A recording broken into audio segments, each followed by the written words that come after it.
আজকের সকালটা ছিল অনেকটাই কষ্টকর আবার অনেকটাই আরামদায়ক। যদি কেউ ঘুমিয়ে থাকতে চায় তার জন্য এই সকালটা একদম বেস্ট। আর যদি কারোর রান্নাবান্না করতে হয় তার মধ্যে বৃষ্টি পড়ছে আরও কাঠের উনুনে, তাহলে বলবো তার জন্যে খুবই কষ্টকর। এই কষ্টকরটা আমার জন্যে।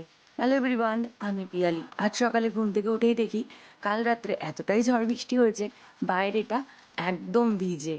আর আমার যেহেতু এখন গ্যাসের সমস্যা হচ্ছে অনেকটা, আমার বলে না, আমাদের এখানে প্রত্যেকটা মানুষের, তাই ভাবলাম আজ তো আমার কপালে অনেক দুঃখ আছে।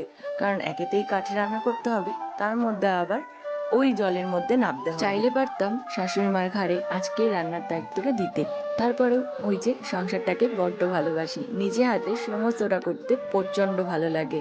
এর জন্যে অগত্যা সমস্ত কিছু গুছিয়ে নিয়ে রান্না করতে বসে পড়লাম। মানুষের যেমন করে জল পিপাসা পেলে, জল না পেলে গলা শুকিয়ে যায়, খুব কষ্ট হয়, আমাদের এখানের মানুষের ঠিক তেমন অবস্থা গ্যাস সিলিন্ডার না পাওয়ায়, বিশেষ করে বাড়ির মহিলাদের। আর মহিলাদের গলা শুকিয়ে যাওয়া মানে বাড়ির পুরুষদের আরও গলা শুকিয়ে যাবে, কারণ মহিলাদের চিৎকারে তারা তো বাড়িতে থাকতে পারবে না, আর তার মধ্যে পেটে ছুঁচোর দণ্ড। যাই হোক, কথা বলতে বলতে কিন্তু আমি রান্না করতে বসে পড়েছি। আর বাইরে প্রচণ্ড বৃষ্টি হচ্ছে, এর নমুনা তোমরা এক্ষুনি দেখতে পারবে।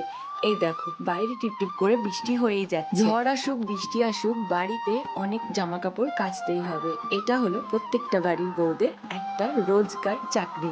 তো তেমনই সকালবেলা জামা কাপড় ভিজিয়ে রেখেছিলাম, ভেবেছিলাম বেলা হলে হয়তো কাচবো, রোদ্দুর উঠবে, কিন্তু সেটা তো হলো না।